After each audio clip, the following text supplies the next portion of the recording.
यानी 9 जुलाई को पूरा बिहार बंद है। इसकी वजह ये है कि अभी आपने कहा कि वोटर लिस्ट में सुधार की आवश्यकता के तौर पर हम लोग इसको देख रहे हैं। मेरा ये कहना है कि दो साल पहले इसी मतदाताओं से पार्लियामेंट का इलेक्शन हुआ था। पार्लियामेंट का जब इलेक्शन हुआ तो उसमें मोदी, अमित शाह, उनका पूरा मंत्रिमंडल सब चुन के गए। 2 नंबर से गए, 1 नंबर से गए, ये तो मसला बात का बात है।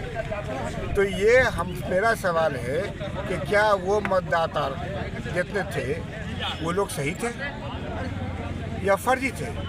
अगर वो फर्जी थे तो इसका मतलब ये कि प्राइम मिनिस्टर, उनका पूरा मंत्रिमंडल और पूरा पार्लियामेंट जितने भी है सब के लोग फर्जी। तो वो उस वक्त सही था, आज हो गया गलत। दूसरी बात ये आम बात कि 2 महीना पहले 2 बार प्रकाश हुआ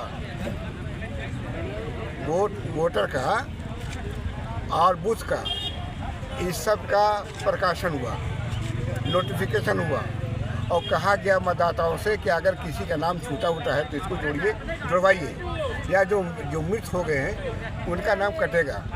तो बदलाव तो प्रकाशन हो गया, तो वो सही था। आज क्या वजह है कि फिर इनको सुधार करने की आवश्यकता पड़ी?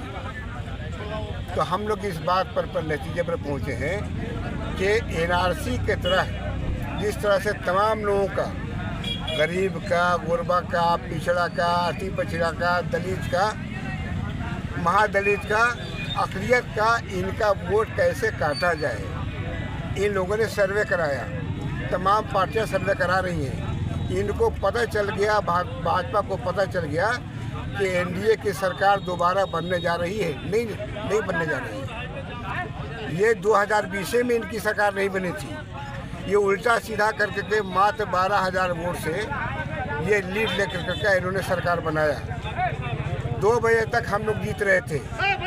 इंडिया गवर्नमेंट वो गठबंधन जो है जीत रही थी, और वो जो है काउंटिंग बंद कर दिया गया और शाम के और रात के अंधेरे में इन्होंने अनाउंसमेंट कर दिया कि आप हार गए, हम जीत गए।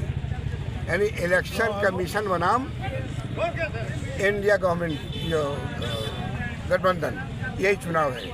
एक तरफ हमारा गठबंधन है इंडिया गठबंधन का, और दूसरा तरफ है मोदी का गठबंधन नहीं है, चुनाव आयोग का जो है गठबंधन है। ये एनआरसी के तौर पर यह कानून लाया गया है, जिसको हम किसी कीमत पर बर्दाश्त नहीं करेंगे।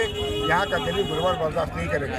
और सबसे अहम बात ये कि हम तो जो 11 पॉइंट का जो इन्होंने दस्तावेज भेजा है कि किसी भी तरह से इसको भर के दीजिए।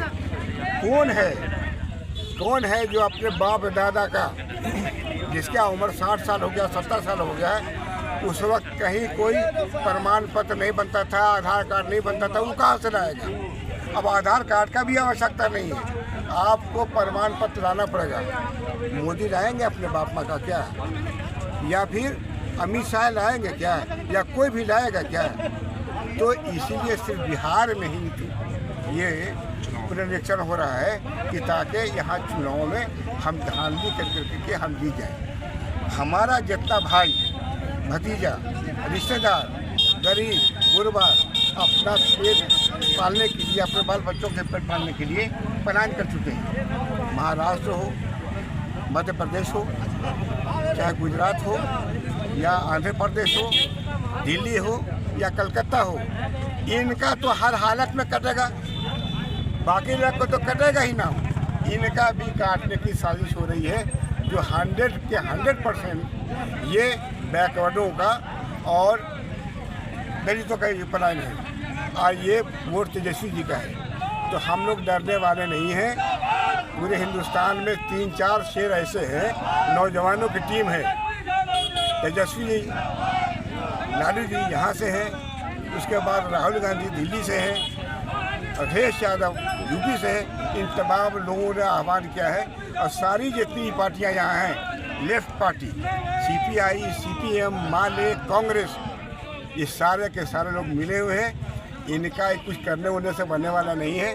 हर हालत में इस कानून को, इनको इलेक्शन कमीशन को वापस लेने के लिए बात हम लोग करेंगे और इनको बात होना पड़ेगा।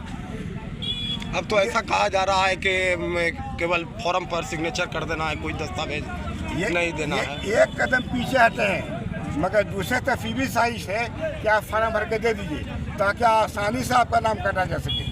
नहीं भाई, कंप्लीट इस आदेश को वापस लीजिए, कंप्लीट इस आदेश को वापस लीजिए, तभी हम लोग मानने वाला है, अदरवाइज मानने वाला नहीं है। आज तो हम रोड पर उतर करके हम बंद का आह्वान किया है, कल इससे भी कड़ा कदम उठाने के लिए हम लोग तैयार हैं। धन्यवाद सर।